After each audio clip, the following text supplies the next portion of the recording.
Welcome back, beautiful people, to another episode of Not So Good Advice. Fourth episode, actually, where me, the host Lou Bloom, gives you, the beautiful people, not so good advice.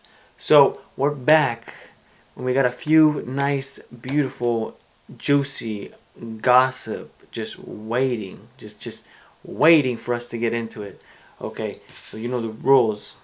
There is no rules. Well, there's one rule. I'm number one. Rule number two, there is no rules. So forget about the rule number one. So, like, subscribe, throw a comment in there, write me in the email, notsogoodadvice19@gmail.com. So, we can get some interaction. There, I said it. Can't believe I'm still doing this. But yeah, I said it. And we got some nice ones, so I'm not going to leave you hanging. I'm just going to get right into it. So, we got this one, and the title says, this loyal client of mine said, okay, hold up, let me let you know real quick. This is not professional advice. This is not legal advice. This is only purely 100% comedic and just not serious. Okay, do not take this literal. But if you do, send it in the email. Just let me know how that shit goes. Okay, not so good advice 19@gmail.com. I'd love to hear it. Okay, the first one, title goes, my sister keeps driving while high and getting into car accidents. I knew it. I knew it. I knew it. Okay, let's just get into this real quick. I live in Indiana. She has totaled 4 cars within 4 months. I haven't even read this shit either. I don't read these. When first time I read it with you guys. So we can share this special moment, okay? We can share it, okay? Because I love you guys. You're beautiful. Okay. She has totaled 4 cars in 4 months by driving high, hitting other people / objects. Dumbass.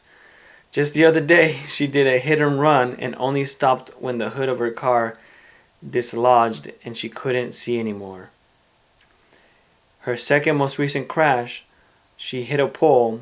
The tension wires holding the pole upright cut off the bottom third of her car. She has gotten into car accidents with her children, resulting in them being injured. Oh, that's not good. She's also driving without insurance and a driver's license. That is also not good. Each time the police has been called on her, they let her go. I'm afraid she's going to kill someone. Is there any way I can contact someone to look into this? Wow. You're trying to contact someone to look into your sister's crazy illegal driving history and habits. Damn. I read these things and I get put on the spot and I don't do good under pressure. Okay, I don't. But I stick with it, okay? Your sister keeps driving high. How old is your sister? And how old are you? Because, damn, what is going on in Indiana? I've never been there. But obviously, I need to go buy weed over there. Because I've never smoked weed like that got me so high I ran into a pole with my kids in the car. They got hurt. I've never been that high. Maybe those days are behind me. Maybe I don't need to get high anymore. Probably. I don't get high. But okay, serious. Let's look at the legalities about this. I'm sure driving high in Indiana is as legal as driving, you know, underwater with a bunch of orphans in the car with you. That's fucking illegal. So what I would say is, if you can, have a serious talk with your sister and be like, yo, sister, like, get your shit together. What type of high are we talking about? Okay? Because I don't think the weed will really make her hit a pole like that. That's like kind of intense. Might be a different type of high. But if you really want to do something, sit down, talk to her. Maybe you can talk to your parents. Maybe they'll have some insight on this and they can help you out too. But if not, then maybe you will have to contact a little friend I like to call the CPS, because let's just face it, the kids always pay at the end. They always pay for the parents' fuck ups. Thank God My parents really never fucked up like that. And that's a blessing, and I do thank God for that. Um, yeah, maybe you might need to get the law enforcement involved, and not just public, peace officers. You should get like, children law involved in this if you really care about that, because damn, like, how bad did her kids get hurt? That's what I want to know. Like, and who keeps giving her cars? Who keeps giving her the damn cars? No insurance. Ah, man, like people like that. I hate people like that. I got hit. I got hit one time. He didn't have insurance. It was kind of a blessing in disguise though, because I couldn't afford that car. But yeah, I mean, talk to your parents. First, talk to her. Like, sit her down when she's sober, and like look her dead in the eyes and said, "Hey, stop driving with your kids in the car getting high, motherfucker."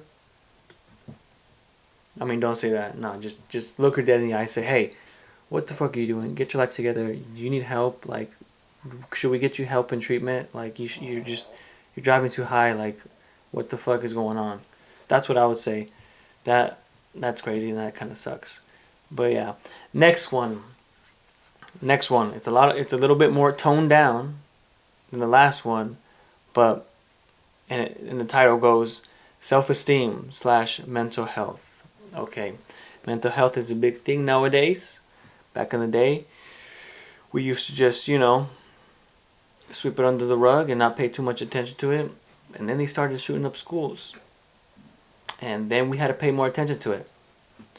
Also, you know, when you work too much and get involved with crazy shit in your life, it gets tiring. Here we go. I'm 42 years old, struggling with weight, and already have low self-esteem. Anyways, I needed new pants for work, so I went to a store and found a couple pairs and went to try them on. I stood there standing and looking at myself if that fool I stood there standing and looking at myself in that full body mirror for several minutes and just sank. I'm 5'9", 196. I feel absolutely enormous most days. I know I'm not that big, but I'm unhappy with how I look. Fluorescent lights are awful as well. I don't think it's the lights, buddy. How can I learn to just accept my body and be comfortable and confident? Does anyone else ever feel how I feel? Well, I think everyone feels like that at one point in their life. Everyone. And you're 42, so you're no spring chicken. But you're not old. You're older, but you're not old. 50's old. 50's you're kind of old. 50 years getting old. I mean, 5'9", 196, that's so doable. That's not even that bad. That might be me when I'm older, huh? Bro, you know the answer. Come on. Eat a salad or two, drink more water, start lifting weights, go on a walk. If you couldn't do more than a walk, go running, go on a jog, climb a mountain, something like that. Do something like that. Okay? Maybe have you ever worked out in your life? A lot of people have never worked out a day in their life, and they don't know how to start, and it's hard. But once you get that ball rolling, it gets addicted. It gets really addicting. So I would go to the gym, but make it fun. Carve out some time, make it fun. Maybe go to the YMCA, play basketball. Maybe go with the boys and play some basketball with the bros. Something like that. The key is to keep it in your life. That's the hard part. I don't think it's eating. I don't think it's actual doing the exercise, but it's keeping that in your life for a long time. That's the hard part. I mean, I'm not like a bodybuilder, but I at least try to work out every day, at least a little bit. Health is wealth. That's what they say, right? That's what they say. The best way I think about it is you have to treat exercise like you're brushing your teeth. Don't even think about it like you're wiping your ass. Don't even think about it. Just do it. Just do it. Don't even think about it. Just know when I wake up, brush my teeth. When I take a shit, wipe my ass. When I walk out, I put my shoes on. And then like if you do that, that's when it all comes together. But everyone feels like you do. Also, find a hobby. Like I get it. I'm self-conscious sometimes. Not very, very, very little, but it happens. That's why you need to have fun things that boost your confidence. One thing that helped me a lot: martial arts, wrestling, jiu-jitsu, Muay Thai, all that shit. It really boosted up. Really boosted up. It does.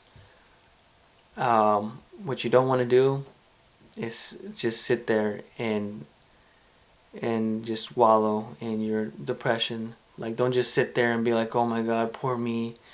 My life sucks. I'm fat. I'm short. Bald. Ugly. I smell. I don't make a lot of money. I'm not funny. Whatever. Don't do that.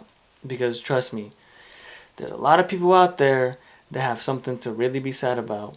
And they would fucking kill. They would kill to have your spot. So, that's what I think, because I hardly feel sad about myself. I never, ever try to feel sad about myself because I've seen some crazy shit and some very sad shit.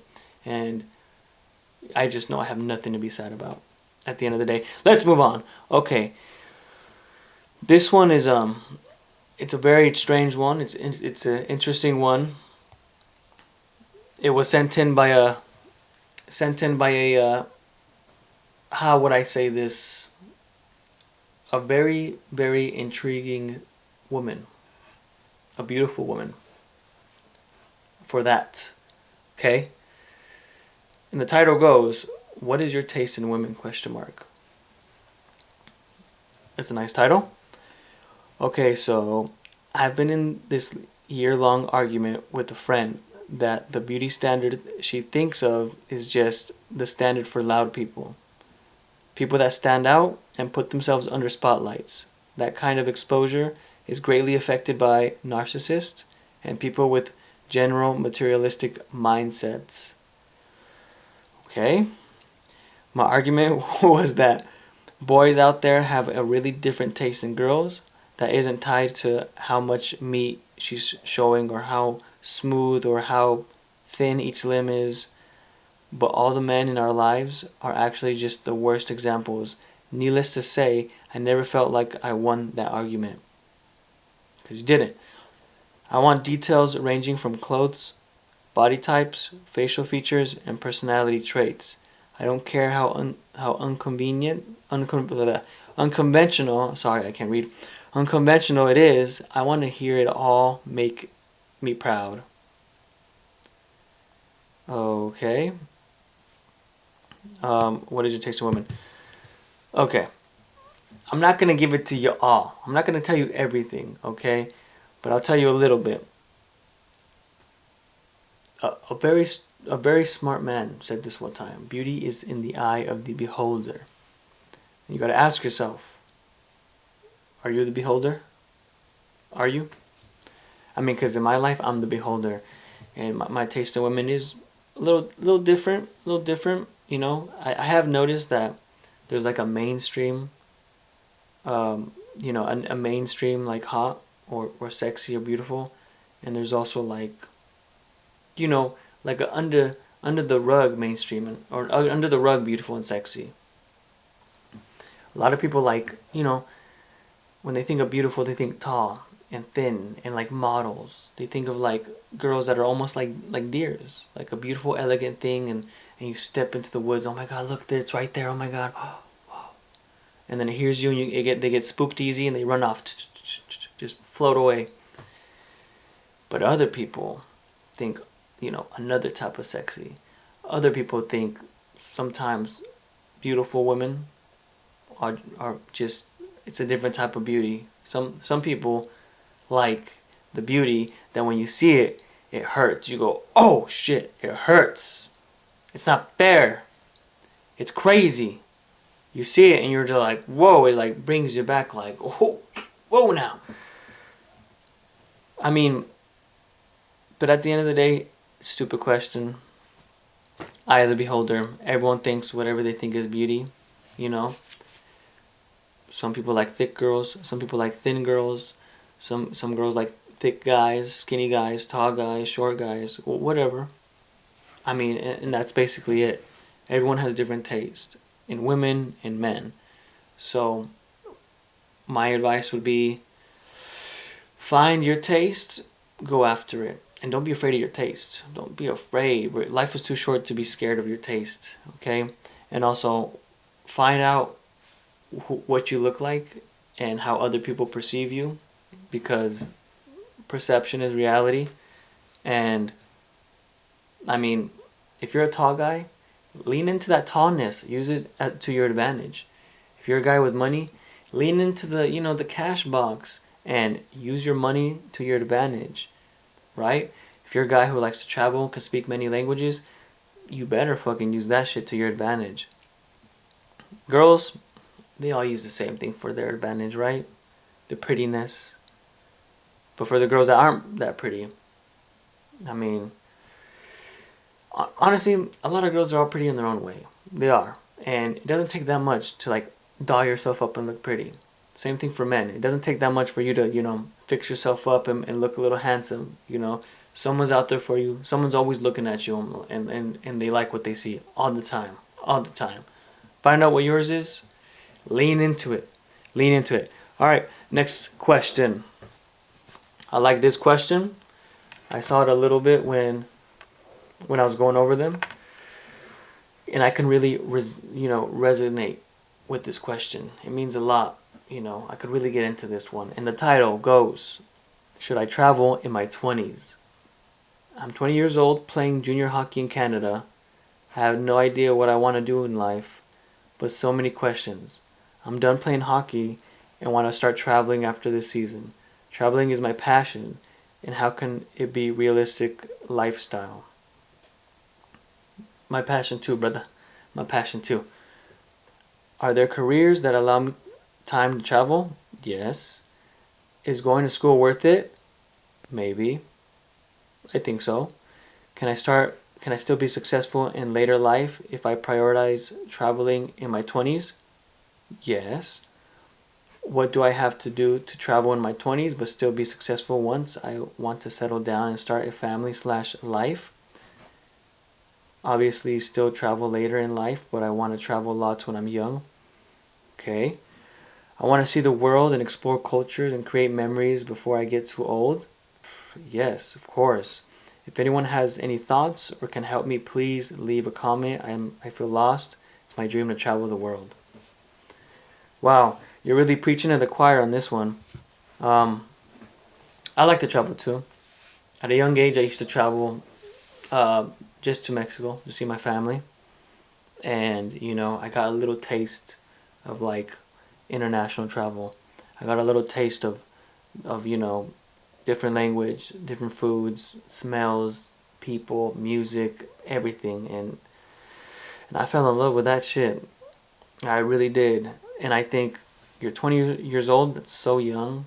That's so young. I'm young with you, brother. I'm not 20, but I'm young with you, brother. And you two watching this, I guarantee you're young enough to travel and do the shit too. But yeah, I think you can definitely do both. You could definitely find a career, study, or start building your career and what you want to do in your future, make a little bit of money, and travel. You can definitely do that. But it's gonna be hard to find a job like that. You need to be have like a traveling job. You can definitely do that. Or just stay at a job, save up money, bam, take like 2 weeks off. If you're lucky, your job gives you 4 weeks a year. That's two-week vacations. But I know it's sad. You work all year and you only have 4 weeks. I know. But you can definitely figure it out. There's plenty of jobs that let you travel, let you work as long as you have internet. There's plenty of jobs that, they let you do that. And also, there's plenty of businesses that you can start to where you can travel. And it's not that bad. You make a little money. You just got to put in that effort. So if you feel lost, I I've traveled a little bit. Nothing too crazy, nothing too far, but I've traveled a little bit. And people say when they travel, they miss home. I didn't miss home. I would never miss home. I would never want to go back home. I would want to stay there forever until I get bored and then go to the next place. But I can't do that. You need money. I'm not a millionaire yet. I wasn't born rich, so I couldn't do that. But that's part of the process. You have to enjoy the process and the journey, because if you were born rich and if you were born a millionaire, you'd be so out of touch. Life would be just different for you, and it wouldn't be as fun, and it would be boring, and later on you might have crazy depression issues. Not us, not me, and not you. So figure it out, bro. I say get a good job, save up money. If you really want to travel, save up. I'm gonna be real. Save up a couple thousand, okay, and then travel. But you have to find out how you want to travel. Some people take vacation and they want to sit at a beach all day. Some people take vacation and they want to travel and get in tune with the locals. So find out how you want to travel. You can do it all. Just have a game plan and like don't just sit there. Like have a game plan and do stuff to make it, make your way towards that. Next question. Damn, I saw this one and it tripped me out because the title says, "Help, my wife's sister sent me a nude."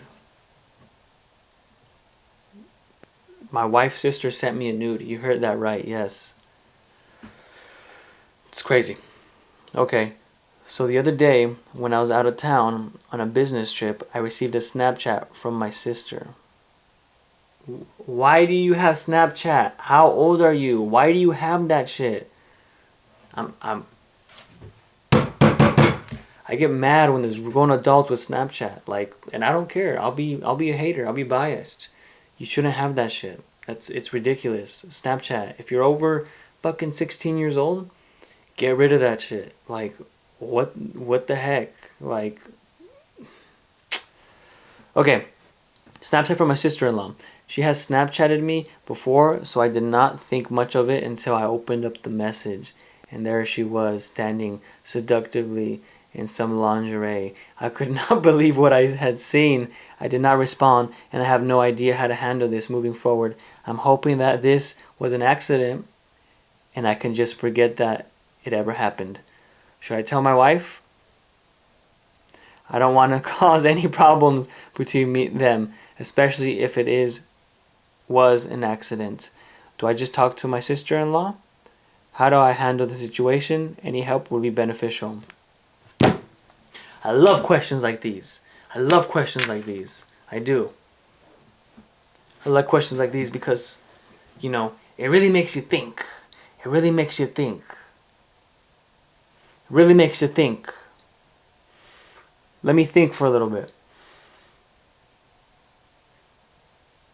Why do you have Snapchat?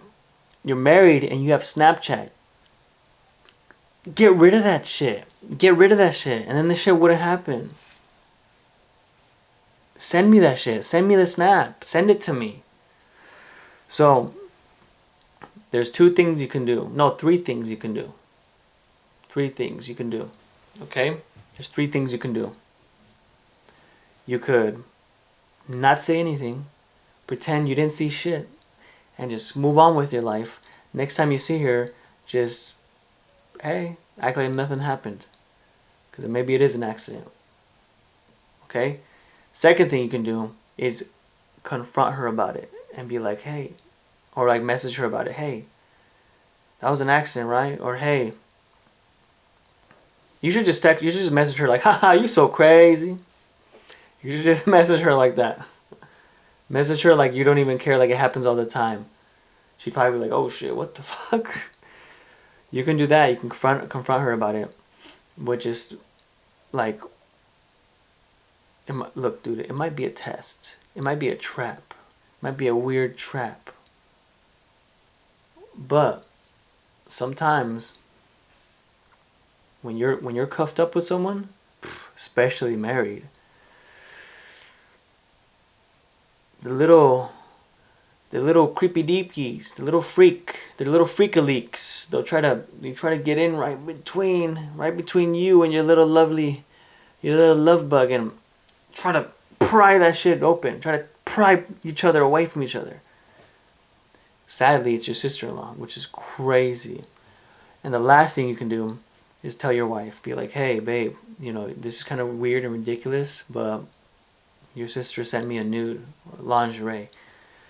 But, yeah, and then see how she reacts. I mean, I'm pretty sure it was an accident, and I'm pretty sure you shouldn't have Snap. You should have deleted Snapchat a long time ago. So you got those three options. Honestly, if I was you, I wouldn't say shit. I would keep my mouth shut. I would pretend it never happened. Opened it, disappeared in a few seconds. That's that. You didn't see shit. If she does ask you or something, just be like, oh, well, I didn't even look. Like that went away like in 2 seconds. I didn't even see. I was actually at work, or I was driving. Okay. But if she sends another one, or another weird message like that, bro, that's definitely a trap. That is a trap. Okay? And if it's not a trap, she's trying to get you divorced and trying to get you in trouble, which is crazy. The evilness in this world nowadays. Evil, evil, evil. Okay, I don't want to keep you too long. Okay? Last one for the beautiful people. And this one has a title that goes, would you stay at a girl's parents' house? ? Okay? I'm 26-year-old girl. My boyfriend's 33. That's an age gap.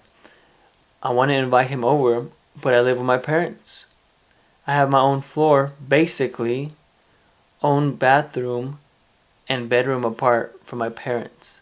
So men, would you or would you not? I mean, how long have you been dating? It doesn't say anything. Okay.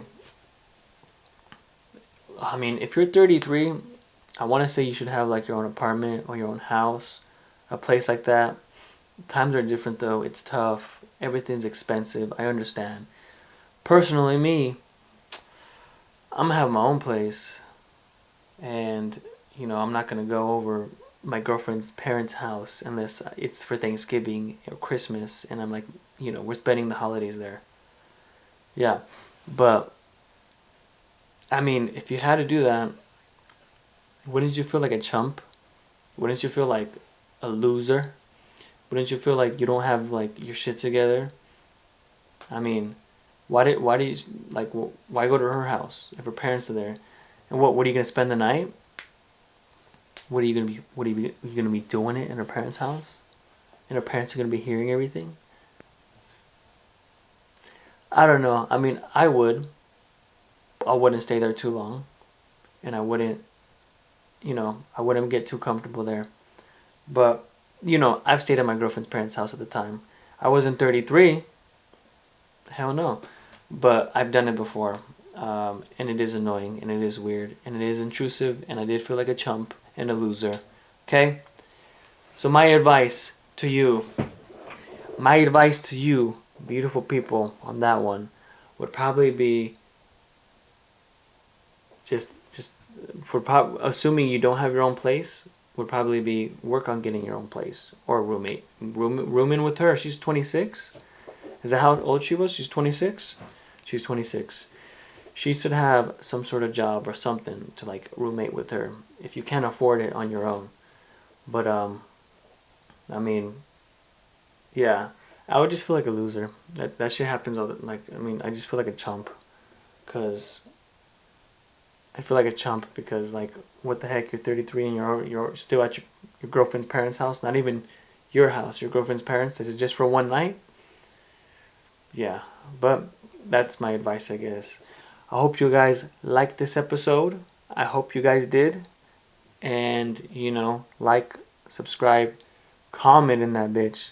Or not. I don't care. Don't do it. I don't care. But if you do have questions, comments, or concerns, feel free to send that email at notsogoodadvice19